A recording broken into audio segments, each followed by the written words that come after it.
Bonjour à tous et bienvenue dans ce nouvel opus, encore une fois, de discussion. Et quand j'annonce ça, ça veut dire qu'il va y avoir un invité de marque aujourd'hui, quelqu'un que vous avez déjà entendu, et en fait que vous entendrez aussi sur sa chaîne avec moi, on parlera d'un autre sujet. Et donc j'ai le plaisir d'accueillir Romain Rimbaud. Salut Romain. Salut, merci à toi de ton accueil. Ah bah c'est avec plaisir, du coup c'est réciproque puisqu'on l'a fait sur ta chaîne aussi, sur Oui. donc Rob Zombie, donc vous verrez, on renvoie aussi à ce podcast là sur l'autre, donc voilà, ça, la boucle est bouclée. Donc du coup aujourd'hui je te ramène sur ma chaîne pour parler d'un film en fait. Alors c'est trop drôle parce que c'est presque du hasard, parce que tu as évoqué ce film l'année où j'avais découvert. Certainement, sur Facebook. Ah ouais. Dans une vidéo, tu en parlais En fait, tu avais sorti un épisode sur le grotesque. Oui, c'est vrai, tout à fait. Et tu évoques donc... aujourd'hui, on va parler de quoi, du coup ? Donc de Angoisse de Biggest Luna. Angoisse de Biggest Luna. Alors, pour ceux qui me suivent sur Twitter et mes amis aussi à côté, savent que j'ai pas mal parlé de ce film parce qu'en fait, c'est vraiment ça a été une grosse claque. Ouais. Une découverte assez drôle d'ailleurs parce qu'en fait ce film j'ai trouvé dans un Oz. On est sur la même genre de découverte aléatoire, c'était pareil pour moi. Et en fait je l'ai découvert, c'était le seul exemplaire dans ma ville et j'ai découvert sous une pile de vêtements, trucs, je sais pas ce que ça foutait là, et je l'ai pris, alors là, j'ai pris, le titre me plaisait beaucoup, Angoisse, déjà c'est très fort. Et du coup, je l'ai pris et je me suis pris une grosse claque. On va en parler. On va essayer de décortiquer tous les deux. Et du coup, toi, tu as découvert comment alors ? Pareil ? Bah, de manière un peu random aussi. Je sais plus. Oh non, c'était un peu moins random que ça. Je crois que c'était dans un Mad Movies que je l'avais pris parce qu'il était sorti, je crois, en combo DVD Mad Movies. Et il me semble là-dedans, mais je savais absolument pas ce que c'était. J'avais pris juste parce que c'était Mad Movies et qu'il y avait le DVD. J'ai pris comme ça. Et j'ai pris une grosse claque dans la gueule aussi. C'était assez brutal et assez exceptionnel. De toute façon, je dois avoir la même édition parce qu'en fait, il y a quelqu'un de Mad Movies qui a interviewé dans les suppléments. C'est une édition collector que j'ai aussi. Ok. Donc, voilà. Et ouais, pareil, grosse claque. Alors, par contre, on va en parler un tout petit peu au début, mais on vous prévient, on va spoiler. Donc du coup, pas trop le choix. Et le problème, c'est que ce film, il faut surtout pas se le faire spoiler, parce que. Oui, ouais. J'aime bien, il y a une phrase derrière la jaquette qui dit que, et c'est Hitchcock qui disait ça, Hitchcock conseillait au public de Psychose de ne pas en dévoiler le contenu, et on va de même pour Angoisse. Si vous connaissez le film, surtout, n'en livrez pas le secret. En plus c'est compliqué, c'est pour ça que ce que tu disais, c'est compliqué d'en parler en fait, si on veut détailler vraiment sans spoiler en tant que tel, puisque le spoil peut arriver quasiment dès pas très longtemps, faut pas aller très loin dans le film en fait pour vraiment basculer. Donc c'est vrai qu'on est obligé finalement de spoiler au bout d'un moment, si on veut vraiment analyser. Mais du coup, pour vous donner envie quand même, en fait, le film raconte l'histoire donc d'un homme qui est assez dérangé, qui vit avec sa mère. Ils sont entourés d'animaux. Il a l'air un peu handicapé en fait. Il a l'air d'avoir des problèmes psychiatriques. Et il travaille dans une clinique ophtalmologique, voilà. Il est obsédé par les yeux. Et du coup, on va s'arrêter là-dessus. Il va développer une obsession sur les yeux qui vont faire qu'il va devenir un peu fou. Il va commettre des actes assez macabres et voilà. Donc, je pense que c'est un bon résumé. Ouais, j'en ai pas trop dévoilé parce qu'il y a d'autres trucs en plus à côté. Mais voilà. Je pense que c'est ça. Et à noter quand même que la maman du personnage, de ce personnage étrange, est jouée par Zelda Rubinstein, qui est une personne de petite taille, qui jouait notamment la médium dans Poltergeist de Toby Hooper. C'est une parenthèse comme ça, mais je trouve que c'est une actrice assez mémorable, avec un physique qu'on se rappelle assez facilement, et avec une voix surtout qui est assez exceptionnelle. Donc rien que pour ça, en fait, moi le film m'avait attiré quand j'avais vu ça, ne serait-ce que sur la jaquette qu'elle interprétait un personnage dans le film. Moi ça m'a tout de suite vachement attiré parce que j'aime beaucoup le personnage dans Poltergeist, donc ça m'a attiré aussi. C'est drôle parce que au début en fait cette actrice, j'ai pensé que c'était celle qui jouait dans La Cité des Enfants Perdus. Oui, d'accord, oui. Qui aussi est une naine, tu vois, de qui je parlais, la mère la sœur des clones. Des clones, oui. Donc d'ailleurs je vous renvoie vers La Cité des Enfants Perdus si vous l'avez pas vu, il faut absolument le voir. Oui. Je sais pas si toi tu l'aimes bien, je sais que t'as un peu de mal avec Jeunet. Sauf avec celui-là. Ah oui, mais on est d'accord que c'est un sacré film. Il faudrait qu'on en parle tous les deux un jour, parce que celui-là, il est dingue. Mais c'est un très grand film. Je crois que c'est le seul Jeunet que je dois avoir dans ma DVTech, parce que je suis pas. Il y a Alien 4 aussi, mais je suis pas un inconditionnel de Jeunet, mais alors celui-ci, il est complètement dingue. Et d'ailleurs, il peut y avoir des parallèles avec Angoisse, parce que Angoisse. Donc voilà, juste quitter la vidéo là, parce qu'on va entrer en profondeur, on va vraiment analyser les thématiques et on va dévoiler un peu le scénario. Donc ceux qui ont vu Angoisse, vous restez. Donc voilà, et j'essaie du coup dévoiler un peu le secret d'Angoisse, mon cher Romain. Alors, donc pour aussi ce que tu disais très bien tout à l'heure, il va commettre des actes macabres, donc tuer des gens pour récupérer des yeux et les ramener à sa maman. Sa maman qui est très, pour lui, on va dire, possessive, très abusive, et qui va jouer notamment de l'hypnose pour pouvoir amener son fils à lui ramener des yeux, parce qu'au final, elle rentre dans le même processus. Si tu me dis ainsi que... Et est-ce que je bascule donc maintenant sur ce qui se passe après ? Ah bah déjà, un truc intéressant, c'est que déjà la mise en scène du début est assez dingue, parce que Bigas va déjà jouer sur le malaise. Parce que bon, déjà il va filmer comme à la manière du réalisateur d'Exorcisme, d'Exorciste, c'est comment il s'appelle, Friedkin, qui a filmé l'hôpital de manière assez frontale et violente, et là il va filmer la clinique ophtalmologique de manière assez frontale aussi, assez choquante. Je sais pas si mon parallèle est pertinent pour le coup, mais je sais pas si tu vois ce que je veux dire.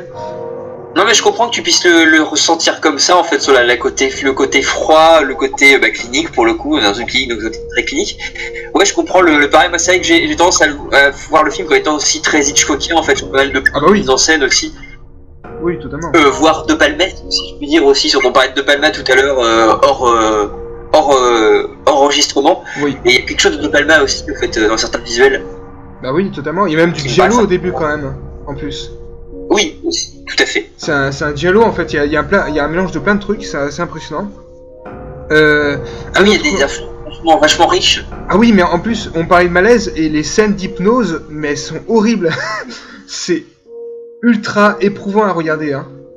Ah, c'est très. Moi, j'ai revu pourtant sur une petite télé il y a pas très longtemps, et le vertige, tu le sens physiquement vraiment. C'est une vraie expérience à endurer. Ah, mais tu transpires, c'est vraiment incroyable. Et d'ailleurs, en parlant de transpiration, on peut du coup embrayer sur le secret du film, puisque c'est intéressant. Et en fait, il y a une séquence qui est d'ailleurs magistralement faite. Je sais pas comment il a fait. On se rend compte qu'en fait, depuis le début, cette séquence qu'on a avec le fils et sa mère, c'est un film.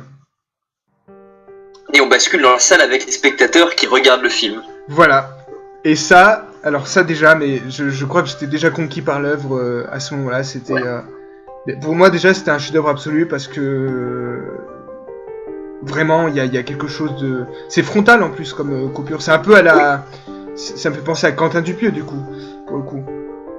La mise en abîme est assez brutale en fait. Il l'introduit pas du tout, il la met en pleine tête comme ça tout d'un coup, ça y est, la mise en abîme elle est là, et maintenant démêle-toi avec ça. Mais c'est un élément de suspense, c'est un pur élément de suspense, c'est Hitchcockien hein, du coup, comme traitement, je trouve. Mais tu sais aussi qu'il est assez proche de... Moi c'est vrai que c'est un film qui m'a fait penser beaucoup, même si bon là je vais pas en avançant, mais c'est un film qui fait beaucoup penser à Cigarette Burns ou La fin absolue du monde de Carpenter. Bah oui. Sur son travail encore une fois, ou même l'entre de la folie dans une certaine mesure aussi, hein, sur sa mise en abîme du cinéma, de notre réaction par rapport au cinéma, et l'idée que le cinéma est une arme, en fait, peut se révéler une arme dangereuse, peut-être dangereux, c'est ce qu'il y a dans La fin absolue du monde d'ailleurs, justement l'idée que le cinéma est une arme, et là je trouve que c'est assez intéressant et fait de manière hyper pertinente et puissante en fait. Mais d'ailleurs, dans l'entre de la folie, ça va plus loin, puisque c'est l'art qui est une arme de manière générale, encore plus. C'est encore plus fort. D'ailleurs, oui, c'est même pas que le cinéma, tout à fait. Et d'ailleurs, on peut rapprocher aussi avec Vidéodrome, d'une certaine manière. Aussi, tout à fait. Et ça, c'est assez fort. Et aussi, on parlait du Voyeur de Powell, que j'ai vu cette semaine. Oui. Et c'est incroyable ce que le film est très proche, en fait, du Voyeur, parce que j'ai presque l'impression même d'une sorte d'inversion du Voyeur. Parce que, imaginons que dans ce film-là, on diffuse le film du Voyeur, justement. Oui, tout à fait. fait, ouais. Et ça, c'est assez fort, parce que Le Voyeur, alors, pour rappeler un tout petit peu, c'est un film de Michael Powell, qui est un réalisateur qui est assez connu, qui avait fait pas mal de grands films. C'est le premier Powell que je vois. Et celui-là, il est assez surprenant, parce qu'en fait, il évoque le cinéma d'une manière assez frontale, et la force des images, et la force psychanalytique des images. Ouais. Ce qui est aussi là présent d'ailleurs dans Angoisse aussi, avec l'idée psychanalytique, l'idée du complexe d'Oedipe en plus qui est quand même très chargée. Ah oui, alors là oui, du complexe d'Oedipe on en a. Au point qu'il y a une sorte de lien psychique entre la mère et le fils en fait. Parce qu'au-delà de l'hypnose, elle a presque un pouvoir en fait. Bien sûr, il y a quelque chose de quasi magique, on dit que le cinéma est magique aussi, à ce fond-là aussi, une sorte de magie étrange, dangereuse, terrifiante. Oui, et en plus, ce qui est très intéressant du coup, c'est que Bigasuna, donc c'est d'ailleurs un réalisateur espagnol, ça c'est intéressant aussi. Et ce qui est intéressant, c'est qu'il va choisir de faire un film choral, parce qu'il y a plusieurs personnages.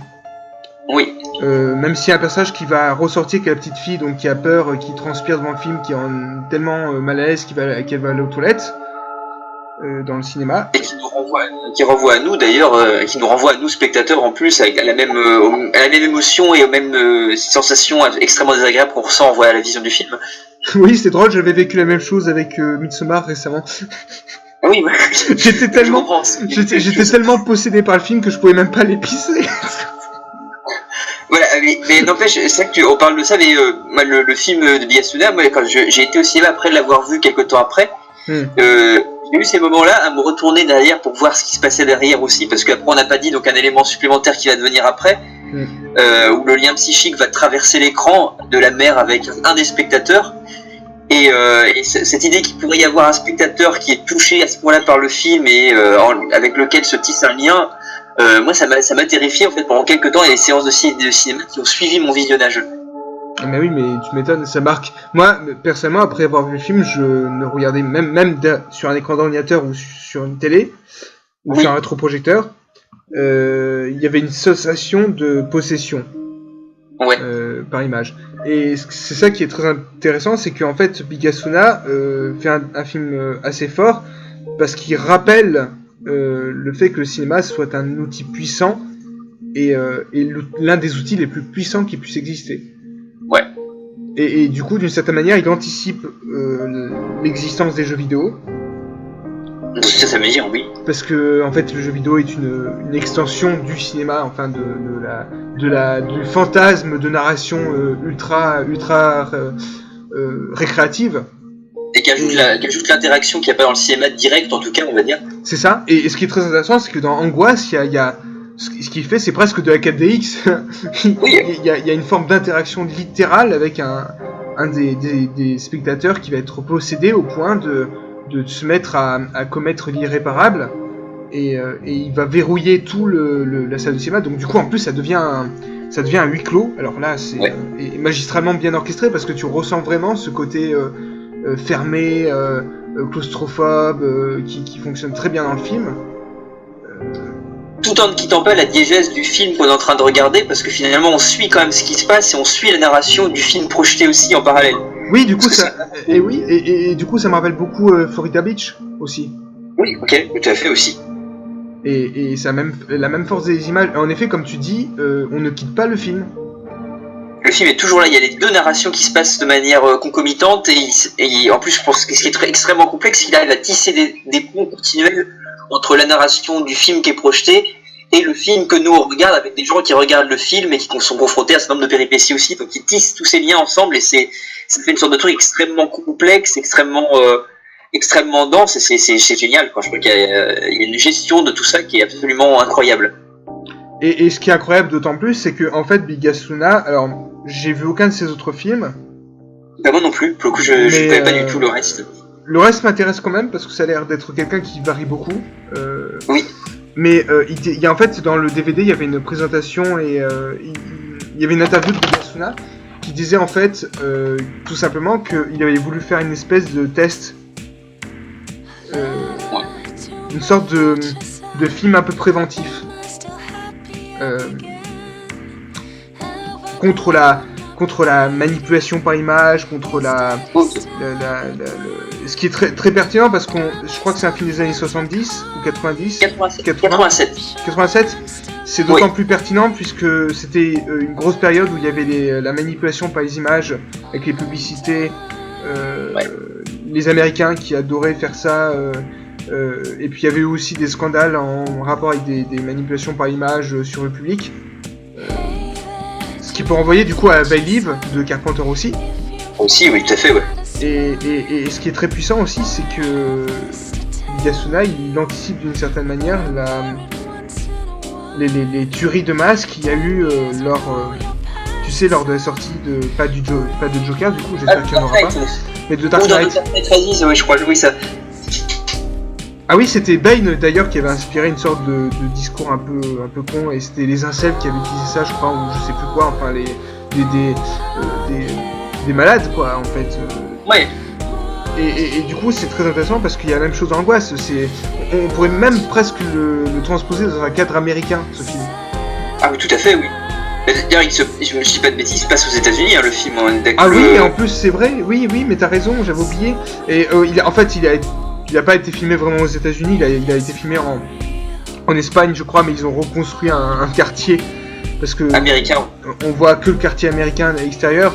Et tu vois dans le film, dans le fameux film Angoisse qui est projeté, que c'est des quartiers espagnols. Oui, voilà, c'est ça. Le film fait très espagnol à l'intérieur, mais en effet, quand on est dans le cinéma, on est plutôt aux États-Unis, en tout cas, ce que ça montre. Enfin, tu vois du cinéma hispanique, hein, on parlait de Giallo, mais c'est très proche de ces gens-là. Del Toro aurait pu très bien se faire un film comme ça aussi. Donc on est vraiment dans quelque chose de très très très puissant en termes d'image. Et d'ailleurs très proche aussi de l'expressionnisme au début dans ce fameux film, parce qu'il y a des plans très très sombres, très gothiques. Ouais, avec des éléments de clair-obscur qui sont très très marqués. Ouais, tout à fait. Bah, quand il marche dans la rue par exemple. Oui. Par exemple, d'ailleurs ça peut rappeler aussi Fenêtre sur cour à certains moments, en termes d'esthétique.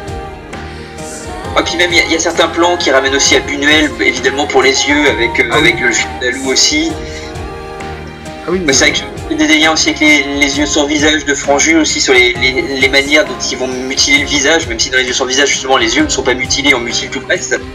Mais je trouve qu'il y a des liens pas mal avec tout ce pan du cinéma d'horreur et cinéma fantastique qui touche aux mutilations du corps extrêmement dures, brutales, traitées en plan serré, etc. Donc ouais, je trouve que il y a un bagage très lourd en fait et très riche derrière ça.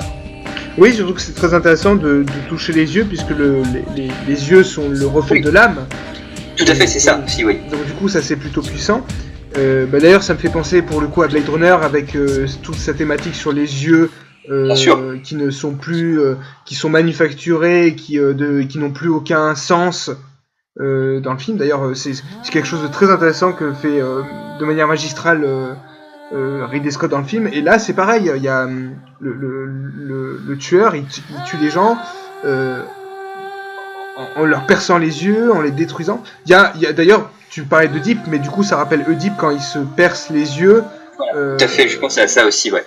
Après avoir vu sa femme et mère du coup pendue. Oui, tout à fait. Du coup moi ça me rappelle les images de l'Oedipe roi de Pasolini qui est assez dingue. D'ailleurs je renvoie vers le film parce qu'il est assez dur aussi, hein. De toute façon en même temps Oedipe c'est pas très gai. L'histoire d'Oedipe n'est pas, non, on n'est pas sur la joie. Non, et pareil Oedipe roi c'était très intéressant aussi, moi je vous renvoie vers ce film là. Parce que c'est très intéressant, on le voit tout de suite, mais ce qui est intéressant aussi chez Angoisse, c'est que ça fait presque film matriciel parce qu'il renvoie à plein d'œuvres. Oui, et en même temps, il est très avant-gardiste, expérimental. En se basant sur ses œuvres qu'il a, il va essayer de construire son truc à lui et en effet avoir beaucoup d'avance sur pas mal de choses. Ah oui, mais il est très pertinent en fait. Il tombe jamais dans les écueils du cinéma expérimental qui pourrait tomber très vite dans une sorte de négation du genre. Je sais pas si tu vois ce que je veux dire, enfin autorisant comme on utilise. Oui, au point de, tu vois, le cinéaste qui va faire du film d'horreur, il va te négliger son genre. On n'est pas du tout là-dedans, hein, puisque c'est totalement ancré. C'est un pur film de genre, hein, par contre, qui s'assume à 100%. Hein. Ah mais on est totalement là-dedans. Surtout que ce qui est incroyable, c'est que il va il va choisir de presque ancrer ça dans du fantastique, puisqu'on on le disait, l'image va posséder le personnage, le fameux tueur, et ça c'est presque un élément fantastique qui n'est pas frontal, mais qui est divulgué, qui est caché, je veux dire, et ça c'est fort. Et puis j'aime bien le parallèle aussi qui est fait entre les deux tueurs, où on a finalement un tueur de cinéma qui est un tueur un peu comme tu disais tout à l'heure, qui a l'air malade, menet, peut-être simplet, plutôt, et ce tueur qui est très dans la salle de cinéma, qui est un type normal en fait, qui est un type en un costard cravate, un peu aliéné par tout ça. Donc j'aime bien cette idée aussi de poser le tueur mythique du cinéma, qui est une certaine icône du cinéma d'horreur, et ce tueur du quotidien en fait, qui est terrifiant, encore plus terrifiant parce qu'il a pas ce dehors de tueur en fait, il ne ressemble pas à un tueur. Et c'est encore plus terrifiant, voilà, ça peut être ton voisin dans la salle justement, qui pète un câble à un moment donné. Non pas parce que le cinéma est stigmatisé, en plus le film ne stigmatise pas le cinéma en tant que tel, je pense. Pour moi, c'est pas une accusation du cinéma comme vecteur de violence et qui peut faire basculer. C'est plutôt une alerte sur les dangers de l'image de façon générale, mais pas du cinéma en particulier. Et du cinéma d'horreur en particulier. Ah non, mais là, totalement, en plus, on est totalement dans le contraire de La cabane dans les bois, que je remets un peu en cause en ce moment, parce que je me dis, il y a quand même des gros problèmes dans le film. Oui. Non, mais c'est vrai, après, la deuxième partie était quand même largement plus intéressante et plus pertinente que la première. Oui. Mais quand même, il y a... Ouais, c'est un film qui se moque de son genre, et moi, j'aime pas trop ça. Ouais. Ce que devient le cinéma de super-héros actuellement avec le MCU, en fait, d'une certaine manière, parce que le MCU avait su garder une sorte de puissance héroïque, épique dans ses films, ce qui n'est plus le cas avec le dernier, qui en fait est une sorte d'insulte littérale à ce genre-là. Parce que le cinéma de super-héros ne devient plus un genre qui peut être prestigieux, parce que le cinéma de super-héros peut être prestigieux. Il y a un certain Joker qui est sorti récemment qui est la preuve. Voilà. Et aussi, je pense à Darkman de Sam Raimi aussi. Sam Raimi et Robocop, qui pour moi est un film de super-héros. Oui, à sa manière, oui, tout à fait, je suis d'accord. Et du coup, en fait, ce qui est intéressant avec le film de Bigasona, c'est que lui, non, il va pas faire ça, il va pas chercher à discréditer le cinéma ou sinon il ferait pas un film d'ailleurs. S'il aimait pas le cinéma, il aurait fait un non-film. Et du coup, ce qui est vraiment fort là-dedans, c'est qu'en fait, à la fin, il montre à quel point les gens ont tendance à trop se projeter dans les œuvres qu'ils regardent. On est totalement dans cette époque-là. Je sais pas si t'es d'accord avec moi, mais avec l'ère de Twitter, je trouve que Angoisse est très proche de ce qu'on voit aujourd'hui avec Twitter, en fait. Alors, est-ce que tu veux dire dans le sens où Twitter se fait le reflet de l'aliénation par l'image des gens, tu parles de Twitter par rapport au cinéma en particulier ou par rapport aux images de manière générale? Ça peut être... En fait, c'est les deux en même temps. Parce que le problème, c'est que il y a les images qui sont de plus en plus vues, des images terribles, violentes. Ça devient presque du snuff movie à certains moments. Oui, tout à fait, ouais. Et c'est dingue quand même, parce qu'à l'époque, le snuff movie était une légende, et avec Internet, c'est devenu presque une réalité. Oui, tout à fait, ouais. Et ça, c'est assez dingue. Et en fait, dans Angoisse, ce que je veux dire par là, c'est que à la fois, il y a une accusation du cinéma, enfin, pas du cinéma, mais de la manière dont les gens vont recevoir le cinéma, les images du cinéma, et sont pas assez, peut-être éduqués, pas assez. Parce qu'en fait, je pense que pour être confronté à une forme de violence au cinéma, il faut avoir une sorte de... C'est pas méprisant ce que je dis, mais il faut avoir une forme de recul. Bien sûr, il faut... tout à fait, oui. Et du coup... Et du coup, pour finir, juste, c'est que, en fait, le personnage, le spectateur dans le film n'a pas de recul. Ça se voit. Ah bah la jeune femme est complètement la jeune femme qui est spectateur, enfin autant la jeune femme d'ailleurs que le tueur. C'est une femme, elle vit le film de manière extrêmement, elle est mal, elle a envie de sortir, elle le supporte plus parce qu'elle a pas ce recul là où sa copine à côté a plus de recul. Parce qu'elle savait pas, elle et sa fille, sa copine lui dit non mais c'est rien, c'est que des effets spéciaux, c'est pas vrai, c'est un film, mais elle le vit comme si c'était la réalité, et en effet le tueur pour le coup lui perçoit cette mère dans le film comme étant sa propre mère. En accusant d'ailleurs le personnage du film de ne pas être un bon fils, et que lui, ça y est, il passe à l'acte et il est le bon fils. C'est ça, tout à fait. Donc ouais, il y a de recul, c'est tout à fait ça, oui, tout à fait.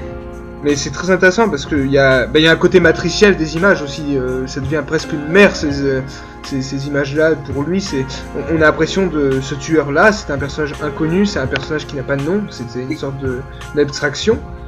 Et du coup, on voit un personnage presque freaks, paumé, mis de côté. Mais qui pourtant n'en a pas l'air en même temps, en fait. C'est marrant parce qu'il est pas physiquement, il est pas sa freak attitude, elle ne ressort pas. Là où dans le film, au contraire, on a plutôt un personnage qui a quand même ce côté monstrueux, ce côté freak quand même. Oui. Donc finalement, ça renvoie aussi, voilà, cette idée que le monstre n'est pas celui qu'on voit forcément dans ses traits extérieurs, mais que ça c'était plutôt l'apanage du cinéma, de te montrer ces tueurs qui ne sont justement, encore une fois, iconiques, fantastiques, etc. La réalité, le tueur est différent. C'est ton voisin, encore une fois, c'est une idée, c'est une forme abstraite, comme même Michael Myers, sur son visage, qui n'a pas de visage et qui a en même temps tous les visages, etc. Donc, et du coup, dans l'ère de Twitter, en fait, il y a un manque de recul sur l'approche du cinéma et des images, oui. Qui fait que on tombe vraiment dans l'écueil, en fait, dans les problèmes que soulève Angoisse, je trouve. Je trouve que le lien avec Twitter est intéressant. Enfin, il n'y a pas que Twitter, hein, ça peut être... Non, mais même tu parlais de Joker tout à l'heure, avec toutes les polémiques qu'il y a pu y avoir sur la violence dans le jeu de Joker et le fait qu'il y avait notamment des flics qui étaient posés dans certaines salles aux États-Unis par peur de ce genre de trucs qui arrivent dans justement Angoisse. C'est quand même assez révélateur de l'avant-garde et du côté quasi visionnaire de Lee Ashley dans son film. Ah mais totalement, c'est totalement visionnaire en fait, et c'est ça qui est très fort dans le film, c'est qu'il arrive à mêler ça à quelque chose de presque mythologique. Oui.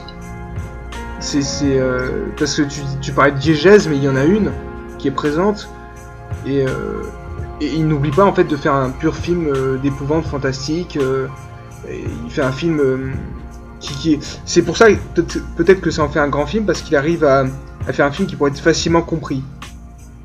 Oui, parce qu'en plus c'est pas un film qui prend de haut son spectateur ou qui a une sorte de grande démarche intellectuelle compliquée d'accès. En fait, il est finalement il est très sensitif, il est très viscéral. Donc c'est assez facile de le prendre comme ça et de le comprendre tel qu'il devrait être compris, en tout cas tel qu'il devrait être compris. Ah bah oui, mais totalement. En fait, c'est peut-être le problème de notre époque où que ça soit l'analyse politique ou trop frontale des images nuit à toute la subtilité des images. Oui, tout à fait, oui. Parce que on retrouve autant le cinéma que dans l'information de manière générale partout en fait. Finalement, les images sont beaucoup trop frontales.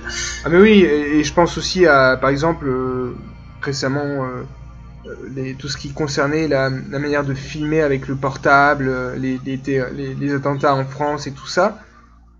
Ça fait que... D'ailleurs, tu te demandes à quoi ça sert, vraiment, en fait. Oui. D'où est l'idée. En fait, il y a une sorte de truc malsain avec la... Parce que moi, je suis quelqu'un qui croit beaucoup en la capacité magique des images. Bon. Je pense que c'est pareil pour toi, d'ailleurs. Oui, tout à fait, oui aussi, parfaitement. Mais par contre, tout ce qui relève du réel...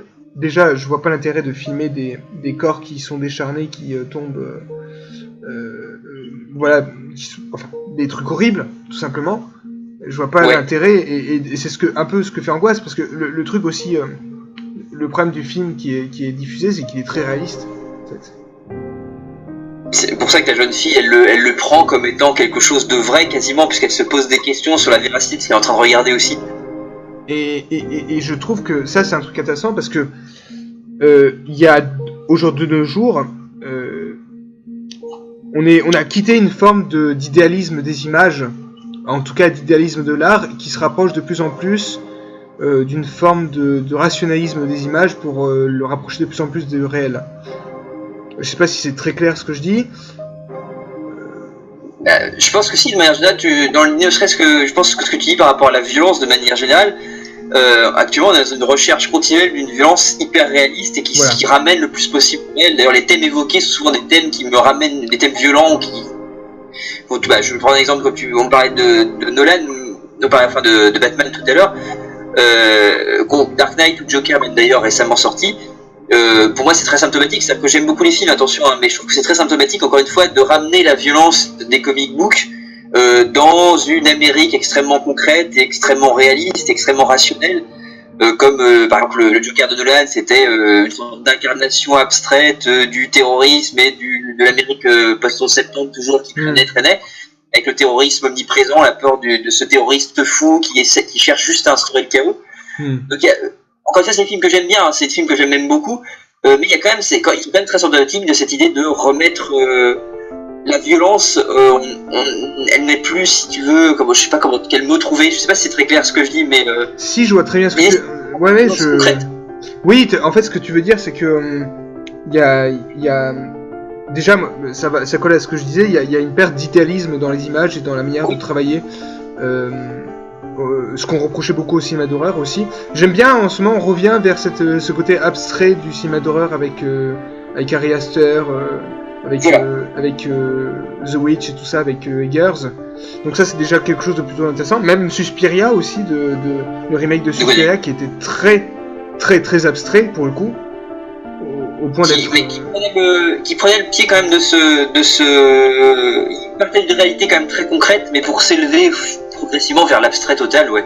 Et ça, c'était très fort, justement, il y avait une bonne gestion de cette idée-là. Même le Joker de Todd Phillips, personnellement, moi je le trouve moins ancré dans le réel. Pourtant, c'est l'inverse chez les spectateurs, mais je trouve moins ancré dans le réel que les films de Nolan. Alors moi, oui, pour le coup, dans ce sens-là, oui. Alors, il y a peut-être la question de l'époque aussi qui joue, parce que celui de Nolan était dans l'époque contemporaine, de l'époque où il est sorti. Là où déjà on a un retour en arrière quand même dans un New York, enfin dans un Gotham City, mais qu'un New York 70s, qui pour le coup touche un imaginaire quand même si c'est un New York 70s réaliste. Ça n'existe plus à proprement parler, donc ça convoque tout un imaginaire 70s aussi. Donc finalement, c'est en effet, je suis d'accord, il est dans un réel un peu plus éloigné d'une autre quand même. Donc il amène un certain imaginaire, il convoque un imaginaire, toute une imagerie particulière, donc je suis d'accord sur ça. Ouais, mais je suis totalement d'accord. Et du coup, ce qui est intéressant aussi, c'est qu'on remarque que le spectateur veut de plus en plus une sorte de rapprochement avec le réel. On parle beaucoup de nos jours en termes de... D'ailleurs, les gens sont beaucoup plus axés sur le scénario que la mise en scène aujourd'hui. Oui. Ce qui est un problème pour moi, mais bon, ça prouve bien qu'il y a un besoin de recul. Et il y a aussi un autre problème, c'est que le spectateur a toujours tendance à s'arrêter sur la cohérence. Aussi, tout à fait. Il n'accepte plus des éléments qui sont vraisemblables, mais pas forcément cohérents à 100%, ou qui sont vraisemblables dans l'univers proposé, mais qui lui paraissent incohérents. Oui, et du coup, ce qu'on dit là, ça te fait penser à un philosophe, je suppose. Oula, tu vas me piéger. Bergson. Ah oui, ok, d'accord, ok, oui. Parce que Bergson dit bien que l'œuvre d'art, enfin l'artiste, tout le monde ne peut pas être artiste parce qu'être artiste, ça demande de se sacrifier à l'idéalisme, en fait, qui a sa propre réalité. C'est-à-dire qu'en fait... Oui, c'est ça. En fait, ce qui est intéressant d'ailleurs, Bergson, en fait, a la plus belle philosophie, je trouve, personnellement. Je suis d'accord. Parce qu'il dit tout simplement qu'en fait, pour être artiste, il faut se déconnecter de la réalité. En fait, il faut pas se déconnecter de la réalité littéralement, mais il faut être capable de créer une réalité où la réalité sera encore plus forte. Et surtout, plus, il y a cette idée-là aussi chez Bergson qu'il faut plus considérer le monde enfin, l'artiste ne considère naturellement pas le monde comme étant une source de réponse à ses besoins, mais il le voit comme autre chose. Et pour Bergson, c'est ça la voie d'accès à la vérité, c'est ne plus voir le monde comme étant une réponse à mes besoins pragmatiques, mais une réponse à autre chose d'ailleurs, à quelque chose qui n'est plus pragmatique du tout. Donc la découverte de ce qu'il appelle la durée véritable du mouvement et pas du découpage du monde qui m'entoure. Voilà, c'est ça. Pour le coup, c'est très intéressant parce qu'il rappelle à quel point l'art n'a jamais été aussi près du réel en utilisant l'abstraction. Oui, tout à fait. Et l'art, pour Bergson, l'art est l'expression du réel, enfin de la vérité ou de ce qui est véritablement. En passant par l'idéalisme. Et c'est ça qui est très intéressant. Et est-ce que c'est pas ce problème aussi qu'on a, qui fait qu'on a... Je vais pas dire que le cinéma était mieux avant, ce qui n'est pas vrai, en fait, c'est faux. Non, mais on n'accepte plus l'abstrait, on n'accepte plus l'approche métaphorique. il y a un certain youtubeur que je ne citerai pas qui a ce problème-là avec le cinéma, qui est mon grand désaccord avec lui. Tu vois de qui je veux parler? Oui, bien sûr, tout à fait. Et d'ailleurs, il y avait un truc par rapport à un film qui était sorti récemment. Oh, il utilise un bouclier pour aller traverser, pour s'élancer dans l'espace et il survit à la fin. Enfin, c'est n'importe quoi. Oui, mais on s'en fout, c'est un film. Là, tu donnes trop d'indices sur la personne. Ouais, il y a trop d'indices. mais voilà, le problème en fait, c'est surtout que cette approche-là, moi, je la trouve assassine. Parce qu'elle pourrait tuer le cinéma d'une certaine manière. Ah bah c'est assassiner l'imaginaire, mais je pense que c'est au-delà du cinéma en fait. Je pense que c'est vraiment c'est une manière d'assassiner en effet l'imaginaire de manière générale. Et son pouvoir à justement créer des choses, des images, des univers qui ne répondent pas à une cohérence établie. Bah oui, c'est ça. Parce que justement, si on n'a plus cette capacité ou cette possibilité de raconter des choses qui n'ont plus de lien ou plus de pied avec notre réalité, à quoi ça sert de faire de l'art? Quel intérêt? Bah oui, parce que l'art, en fait, l'idée de l'art, c'est de s'échapper, de créer quelque chose. Ouais, tout à fait. Et puis, il faut pas oublier que l'art est une sorte de morceau d'âme d'un créateur. Tout à fait. Donc du coup, il va. Qui peut potentiellement d'ailleurs au passage ramener au réel dans une certaine mesure, mais pas de manière directe ou de manière idéale, théorique ou ce qu'on veut, mais qui ne ramène pas forcément, qui peut ramener au réel, pardon, mais qui n'est pas censé être dans le réel forcément. Et parfois, c'est plus simple d'ailleurs de prendre du recul en sortant du réel pour y revenir. C'est parfois beaucoup plus pertinent, beaucoup plus parce qu'on a pris du recul, donc. Tout à fait, oui. Mais est-ce que ce problème viendrait pas aussi du fait qu'on a cherché à théoriser les images plus qu'à les analyser? Ah ça oui, c'est aussi oui.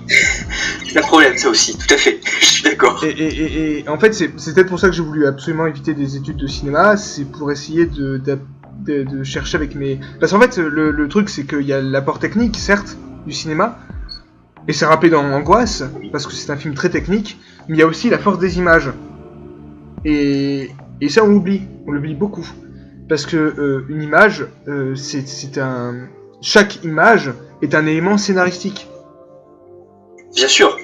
Et ça, on l'oublie. Et alors, tu parlais de scénario d'ailleurs au passage, tu parlais tout à l'heure du idée qu'on a tendance à vouloir que le scénario soit complexe. C'est un scénario extrêmement simple aussi. Et je pense que ça peut déranger beaucoup, ça peut dérouter beaucoup que le scénario soit aussi simple parce qu'il raconte pas grand chose finalement. Le film en raconte énormément en racontant pas grand chose. Bah oui. Enfin, je sais pas si ça fait sens directement ce que tu disais, je sais pas trop, mais ça m'est venu comme ça. Si, mais je suis totalement d'accord, c'est très pertinent comme exemple parce que je pense à Ad Astra qui est sorti récemment. Que je l'ai pas vu pour le coup. C'est un très très beau film et beaucoup de gens critiquaient le fait que le scénario soit trop simple et part pas assez dans des réflexions scientifiques, dans des trucs, enfin c'est pas assez voilà. Mais pourtant chaque image dans le film est lourde de sens. En plus, ce qui est intéressant chez James Gray, il le fait très souvent, il va utiliser des situations qui sont auxquelles va être confronté le personnage, qui va le faire évoluer. Donc du coup, ça va devenir quelque chose de métaphorique. Ouais. Je sais pas si tu vois ce que je veux dire, mais je sais pas si tu l'avais ressenti dans les films, mais par exemple, la forêt dans Lost City of Z est une sorte de personnage qui va jouer beaucoup sur le personnage de Percy Fawcett. Mais de toute façon, c'est même, pour n'ayant pas encore vu le film de James Gray, pour le coup, moi ça me parle beaucoup par rapport à Gravity aussi, qui avait eu les mêmes genres de critiques où finalement Gravity, au-delà d'un scénario finalement assez simple, mais c'était pas ça qui était important. L'important, c'était ce que ça me racontait métaphoriquement pour le coup sur les personnages, sur les épreuves qu'ils vont endurer pour avancer, pour évoluer, etc. Donc pour moi finalement, encore une fois, le scénario n'est pas le plus important, et un scénario simple raconte beaucoup plus qu'un scénario extrêmement complexe qui est obligé d'être complexe pour te donner l'impression qu'il y a quelque chose à raconter alors qu'il n'y a pas grand chose à raconter. Eh bien c'est tout à fait vrai, parce qu'en fait, et c'est très intéressant, et du coup ça renvoie à Angoisse, et ça en fait peut-être sa force, c'est que Angoisse apporte une réflexion sur le cinéma, ce qu'on vient de faire d'ailleurs. Oui. Et c'est peut-être ça qui en fait un film très important en fait.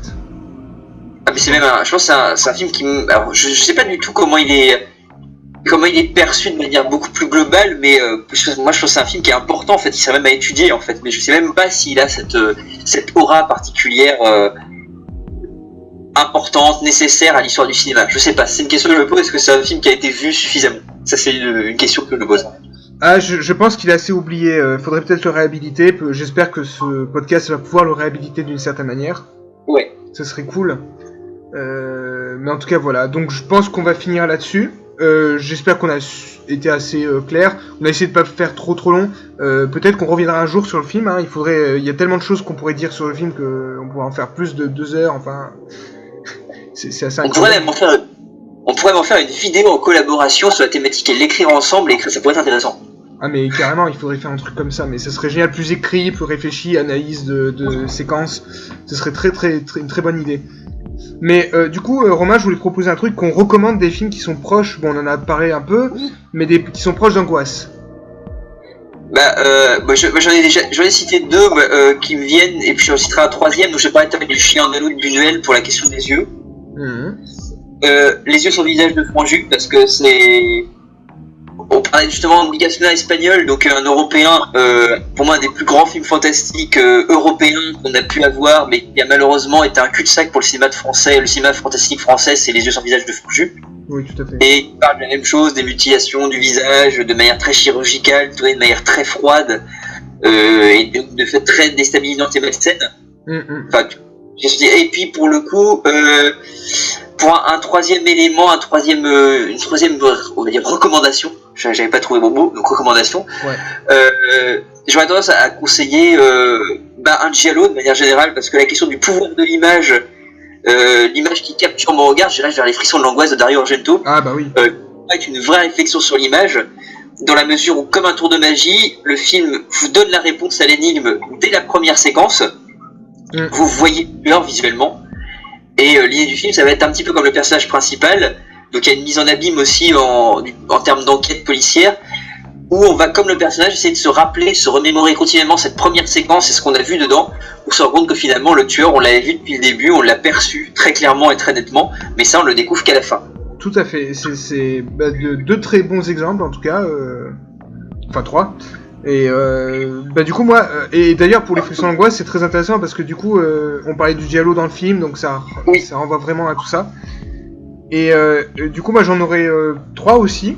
Donc il y aurait réalité en fait de Dupieux, parce qu'il évoque également la puissance des images et la puissance de la scénarisation et de la mise en scène. Oui, tout à fait. Et de comment ça va agir sur le personnage, sur le spectateur, parce qu'en fait le film est assez particulier, très éprouvant à quelques moments. Donc, du coup c'est ce qui est puissant dans le film. Le spectateur va être perdu scénaristiquement, ce que j'aime beaucoup. Très très déstabilisant comme film. Ah oui, totalement, mais c'est ce qui en fait sa grandeur. Et aussi, alors du coup j'avais parlé d'un côté Freaks qu'il y avait dans le film, et je pense à 2 films qui sont Freaks. Donc Freaks de Todd Browning. Pourquoi ? Parce que pareil, avec Freaks, Todd Browning avait réussi à jouer sur la puissance des images en filmant de vrais Freaks. Ouais. Et rappelant à quel point ces gens étaient mis de côté et à quel point ils pouvaient devenir violents en fait, et il y a tout un questionnement sur la violence et sur la violence des images qui est très fort. Et je sais pas si on peut valider, mais je pense que c'est un bon exemple quand même. Si, c'est validé à 100%, de toute façon c'est un chef-d'œuvre de toute façon. Ah ouais, on est d'accord, c'est un chef-d'œuvre absolu. Et comme je le dis souvent, et la troisième recommandation, du coup, c'est un film que dont j'ai parlé en critique sur mon site, sur le site sur lequel je travaille, le coin des critiques ciné, que j'ai reçu, qui s'appelle The Mutation, de Jack Cardiff, qui est un film anglais, qui pareil est sur les Freaks, qui est avec Donald Pleasence. Ok, je connais pas du tout ça. Et avec Tom Baker, qui est un des anciens Doctor Who. Et du coup, je vais pas te spoiler, mais en fait, ça raconte l'histoire de Donald Pleasence, qui est un savant fou, qui va faire des expériences assez particulières, et tout est dans un cadre Freaks en fait, et ça s'appelle The Freak Maker, justement en anglais. Déjà, ça en dit long. Et il y a tout un truc sur... alors, j'étais très surpris par le film, parce qu'en fait, il va être ressorti là bientôt en édition, alors il faudra que je te donne en privé le nom de l'éditeur, là je sais plus. Mais j'en parlerai dans ma critique. Je renverrai sur ma critique, je vais rédiger. Et du coup, en fait, ce qui est très intéressant dans le film, c'est que tout est sur la puissance des images, et à quel point les laissés pour compte sont... enfin les freaks sont mis de côté, et deviennent violents en fait, et deviennent des monstres, véritablement des monstres. Et c'est assez fort. C'est très proche du Freaks de Tom Browning, ça pourrait te plaire, je pense. Il y a même des références au film. Et ça renvoie à toute la séquence introductive donc de Angoisse en fait, qui du coup est dans la même idée d'un personnage qui est malade, qui est possédé, qui est mis de côté aussi par la société, parce que il me semble qu'il y a des ambiguïtés sexuelles à certains moments dans le film, parce que le personnage veut se taper des filles aussi, hein, c'est un peu ça. Oui. Veut se taper des femmes, et du coup par frustration il va leur crever les yeux, parce que majoritairement c'est des femmes aussi qui tuent. Hein. Oui, bien sûr aussi. Et puis il y a tous ces rapports à la mère aussi, avec cette mère jalouse aussi des conquêtes qu'il pourrait avoir, ou des femmes qui regardent autre qu'elle. Voilà, tout à fait. Comme dans Psychose pour le coup, Ah oui, du coup, comme dans Psychose, il y a Norman Bates, c'est très proche de ce personnage. Oui. Et enfin, c'est l'inverse plutôt, mais du coup, vraiment, je vous renvoie sur The Mutation, qui va bientôt sortir, enfin, Freaksmaker, avec Tom Baker, réalisé par Jacques Cardiff, qui est un film anglais qui est vachement bien. Je me suis pris une claque absolue, il est totalement oublié ce film, hein, il est pas très bien noté, et pourtant il est vachement bien. Voilà. Bah écoute, je vais me jeter dessus, je pense, avec tout ce que tu viens de me dire. Et puis, si ça peut te plaire, ça parle de plantes aussi. Bon, c'est bien aussi, ça me plaît. Donc voilà, et d'une moindre mesure aussi, il y aurait toute la filmographie en fait de Argento, dont Phenomena et même Opéra en fait, que j'ai pas encore vu, mais oui. les extraits en disent long quand même sur le sujet. Il y aurait bien sûr Suspiria, il y aurait évidemment aussi Ténébré, donc toute la filmographie de Argento est importante. Oui, c'est nécessaire à voir quand même. Donc voilà, oui, c'est très nécessaire. Donc voilà, cher ami, c'était un plaisir de pouvoir en discuter. On finit sur Argento, donc ça fait un grand plaisir aussi. Bah de même, pour de nouvelles aventures du coup, et chers spectateurs, nous nous retrouverons dans d'autres vidéos. Donc voilà, passez tous une bonne soirée, parce que au moment où nous le faisons, il fait nuit, donc voilà. Oui, c'est agréable de nuit, j'aime bien. En espérant qu'il n'y ait pas un taré qui vienne nous crever les yeux, donc voilà. Bon, on pourra toujours parler avec les yeux en moins, c'est pas grave. Oui, c'est pas grave, de toute façon, voilà, on sera un tout petit peu édipien, mais... Voilà. Donc voilà, sur ce, nous vous souhaitons une bonne soirée, et à de prochaines vidéos. À la prochaine, salut. Bye bye.